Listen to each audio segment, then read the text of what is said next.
स्वदेश एजेंडा देख रहे हैं आप और मैं हूं आपके साथ राखी। बिहार में चुनावी तारीखों के ऐलान में अभी वक्त है, लेकिन यात्राओं, सभाओं और बैठकों ने बिहार के चुनावी माहौल को अभी से गरमा दिया है।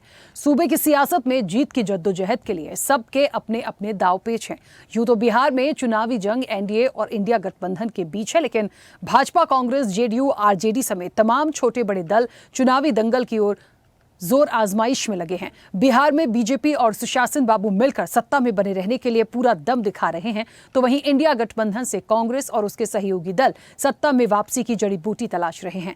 बात कांग्रेस की करें तो पटना में हुई कांग्रेस वर्किंग कमेटी की बैठक में बिहार फतह के लिए अपनी रणनीति तैयार की। साल 2023 में हैदराबाद में CWC मीटिंग करने के बाद कांग्रेस ने वहां चुनावी जीत दर्ज की थी। अब पार्टी वही पॉलिटिकल फॉर्मूला बिहार में दोहराने की तैयारी में है। आजादी के बाद पहली बार बिहार में कांग्रेस वर्किंग कमेटी की बैठक में चुनावी रणनीति को धार देने के लिए मंथन किया गया।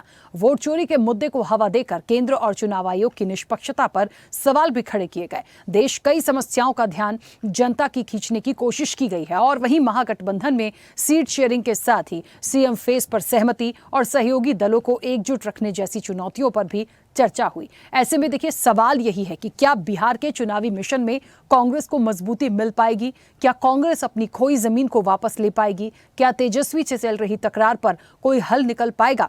तमाम सवालों के जवाब लेंगे, कई मेहमान हमारे साथ जुड़ेंगे, लेकिन उससे पहले देखिए ये रिपोर्ट।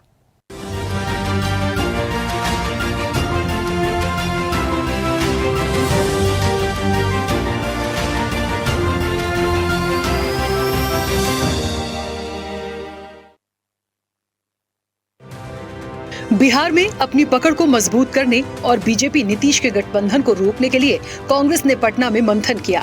CWC की बैठक में कांग्रेस के राष्ट्रीय अध्यक्ष मल्लिकार्जुन खड़गे ने बीजेपी और केंद्र सरकार पर जोरदार हमला किया।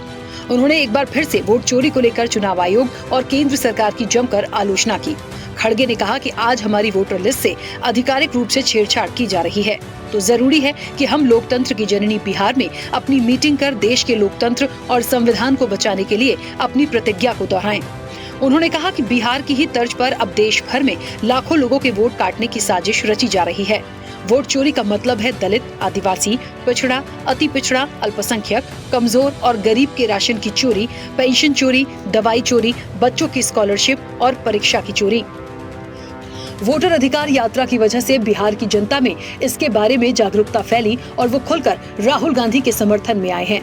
खड़गे ने कहा कि लोकतंत्र का आधार है निष्पक्ष और पारदर्शी चुनाव, लेकिन आज चुनाव आयोग की निष्पक्षता और पारदर्शिता पर ही भयंकर सवाल उठ रहे हैं। कई राज्यों में वोट चोरी को लेकर खुलासे हुए हैं, लेकिन चुनाव आयोग उन सवालों के जवाब देने की बजाय हमसे शपथ पत्र मांग रहा है। खड़गे ने कहा कि एनडीए गठबंधन में आंतरिक कलह अब खुलकर सामने है। नीतीश कुमार को भाजपा ने मानसिक रूप से सेवानिवृत्त कर दिया है और बीजेपी अब उन्हें बोझ मानने लगी है। चुनाव आयोग की निष्पक्षता और पारदर्शिता पर ही भयंकर सवाल उठ रहे हैं। विभिन्न राज्यों में खुलासे हुए हैं।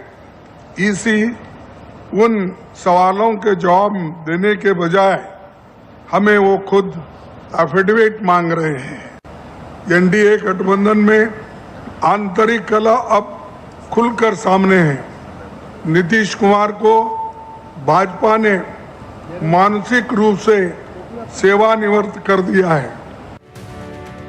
कांग्रेस महासचिव सचिन पायलट ने कहा कि बिहार में बदलाव निश्चित है और निर्वाचन आयोग को निष्पक्ष एवं पारदर्शी चुनाव सुनिश्चित करना चाहिए।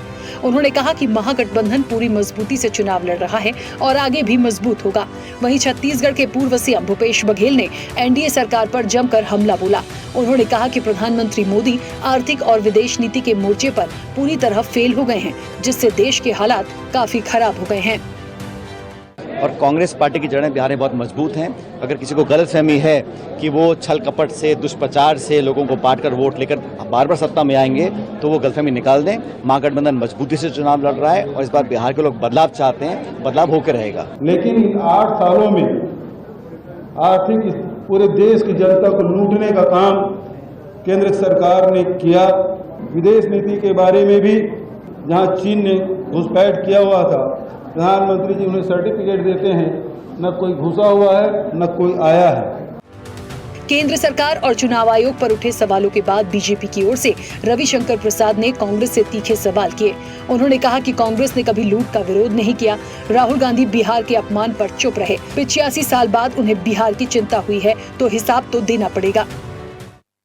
कि कांग्रेस पार्टी की राष्ट्रीय कार्यकारिणी तो दिल्ली में होती है, ये पटना में कब हो रही है तो मालूम हुआ 85 साल के बाद हो रही है। तो पहला सवाल तो यही कहना है, वो कांग्रेस वालों, आपको पटना और बिहार की सुध 85 साल के बाद आई। बिहार की सियासी लड़ाई हमेशा से ही दिलचस्प रही है। ये कटु सत्य है कि कोई भी दल अकेले सभी सीटों पर चुनाव लड़ने का साहस नहीं जुटा पा रहा है। कुछ दलों ने कभी साहस भी जुटाया तो परिणाम ने औंधे मुंह गिरा दिया। 1990 के बाद से यही चल रहा है। यही वजह है कि गठबंधन कर सत्ता पर काबिज होने के लिए सभी सियासी दल एड़ी चोटी का जोर लगा रहे हैं।